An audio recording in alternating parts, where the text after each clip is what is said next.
For most of my life, I struggled to consistently do hard things, like go to the gym or read a book, even though I really wanted to do them. Because of this, I thought I was naturally lazy. But since then, I've learnt that the reason why something feels hard isn't because we're lazy, it's because we haven't aligned our tasks with how our brains naturally motivate us. Which, if we do, we can trick our brains to turn any hard task into something we love doing. And since I've learnt this, I've never skipped the gym, became a straight A student, gladly worked 7 days a week, and have coached other people into loving hard work too. So I'm going to share with you the 3 steps that trick your brain into falling in love with hard work no matter how difficult the task. And step 1 starts with fixing your relativity. Imagine yourself sitting down for dinner and you've got 2 options. A meal that's absolutely delicious and another that's pretty normal. 10 times out of 10, you're gonna pick the delicious meal. But what happens if one day there's no delicious meals and you only have the normal option? Because you're starving, you settle for it. It's not crazy delicious, but it gets the job done. Now imagine that shortage of delicious food extends for months and all you have to eat is the normal food. Over time, you actually get used to eating the normal food that it doesn't seem so bad. What I'm trying to point out here is that what our brains find difficult or unenjoyable is relative to all the other options we have.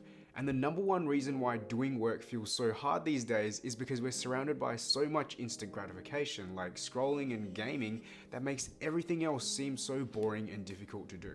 So if we want to start falling in love with doing hard things, we first got to start limiting our exposure to things that are hyper stimulating. Because after limiting all these things, you'll find that doing your work actually becomes fun to do. But in hearing this, you probably have 2 hesitations, like, do I really have to get rid of all of it? And won't this mean my life will become boring?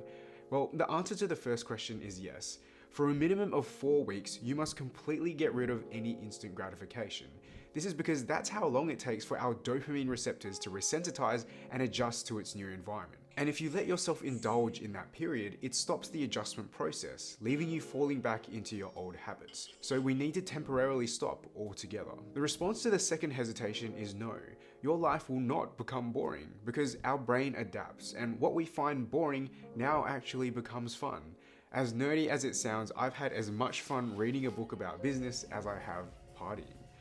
Now, I know how difficult it is to quit instant gratification, so I made a free guide that gives you detailed steps to make quitting 10 times easier. So easy, in fact, you'll never want to pick up your phone again. Just click the link in the description. But now, fixing your relativity is not the only thing that's needed to make hard work feel good. We need step 2, which is to remove mental roadblocks. See, if something feels too hard to do, it's not actually because it's physically too hard to do. Someone out there is doing the exact thing you're avoiding. Instead, it's because we have mental roadblocks which make doing the work feel difficult. For example, have you ever thought to yourself, wow, other people are just so smart, gifted, or disciplined? Or wow, successful people have had so much luck. They either have better genetics, knew the right people, or were born into wealth. When we think these things, what we're creating is fear. We are subconsciously telling ourselves that we don't think we have what it takes to succeed as well, and that our success is up to chance, and that we might invest years of effort into something that might fail. But you know what this does to our brains? Whenever we consider doing the work, our brains put up this wall of resistance to make it feel too hard to start. And it does this because it's protecting you from wasting your time on something you believe might not pay off.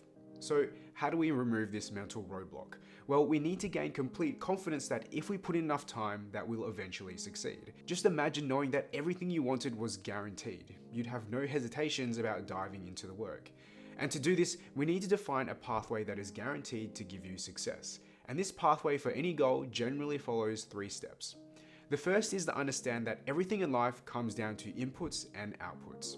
To get a certain outcome in life, there's a specific input that, if repeated, will always give you the same output. For example, hunger plus food equals no more hunger. Or if you want to sell something to someone, you simply need to understand their problem, create a product that solves that problem, and communicate how that product solves that problem. What this means is that there's a specific formula to getting exactly what you want. You just need to figure out what that formula is, and you're guaranteed to be successful. So to figure that formula out, we move on to step 2, which is to create a knowledge roadmap. Because the formula for achieving any goal simply comes down to whether you know everything it takes to achieve that goal. For example, if we want to ride a bike, we need to know how to put our butt on the seat, steer the bike, balance ourselves, and how to pedal. Or if you want to start a successful business, you'd need to know how to do product development, marketing, sales, and finance. If you knew how to do all these things, you'd know how to achieve your goal. So what you need to do is think about your goal and list out all the different things you need to learn to achieve it. This helps build confidence that success is within our control because we have access to all the information in the world. And unless we have a learning disability, there's nothing we can't learn. But knowledge alone isn't enough. Even if you've read 100 books on riding a bike but you've never sat on a bike, you're still going to fall off. That's because to translate knowledge into results, we need step 3, which is to develop physical understanding. You see, researchers found that the common theme amongst elite performers in any field isn't genetics, luck, or intelligence. It's the amount of hours we spend in deliberate practice. That's because every piece of knowledge we gain has a specific way it needs to be applied in real life. It's not enough to know we need to balance ourselves on a bike, we need to actually know what it feels like to balance on a bike. Just like how it's not enough to know we need to sell things to people, we need to know what to actually say to get them to buy. That's where deliberate practice comes in. The activity of analyzing where we've gone wrong and making small improvements every time we practice. And according to studies, if we spend up to 10,000 hours or 3.5 years deliberately practicing, we'll eventually get as good as all the experts in our field. Meaning, as long as you spend enough time every week for a few years, you will eventually get good enough to be successful, which should give you the confidence to remove that mental roadblock and finally make you ready to fall in love with hard work. And to do that, we do step 3, which is to find your effort target. Have you ever wondered why most of us hate doing hard and boring things like running or lifting weights, whilst some of us love doing them? Well, I want you to imagine yourself going for a run with no purpose. It's probably going to feel aimless and boring, like you're just waiting for it to end. But now imagine if someone told you that if you ran 1 kilometer under 4 minutes, you'd win $100 million. All of a sudden, this builds a desire to run and run fast. Every time you practice, you'll be timing yourself and pushing yourself to beat your own time. And every time you do beat your own time, you feel excited about being one step closer to winning that money. You're out there working hard and feeling good about it. And the reason why this happens is because the reward mechanisms in our brain naturally makes us feel good whenever it sees we've made progress towards a goal. And so the secret to making hard work feel good is by finding a way to measure your effort and relate that effort to the progress you're making towards your goal. In this example, the way we measure our effort is in the time we take to run 1 kilometer. And the time we take to run 1 kilometer is directly tied to our goal of winning $100 million. By doing this, we associate our effort with reward, and we learn that the more effort we put in, the more we get rewarded. This is what makes us fall in love with hard work. But now, the question you might have is, how do you apply this to things like working on a business or studying? Well, in this case, the effort we put in is the time we spend working, and the time we spend working is directly correlated to the growth of our business or our grades. And so my biggest tip here that changes everything for my clients is to grab a stopwatch and start tracking the amount of time you spend working. And at the end of every day, write down how much time you spent and aim to beat that time the next day. By doing this, you'll be able to see the work you put in and the progress you've made that day, and motivate you to work even harder the next.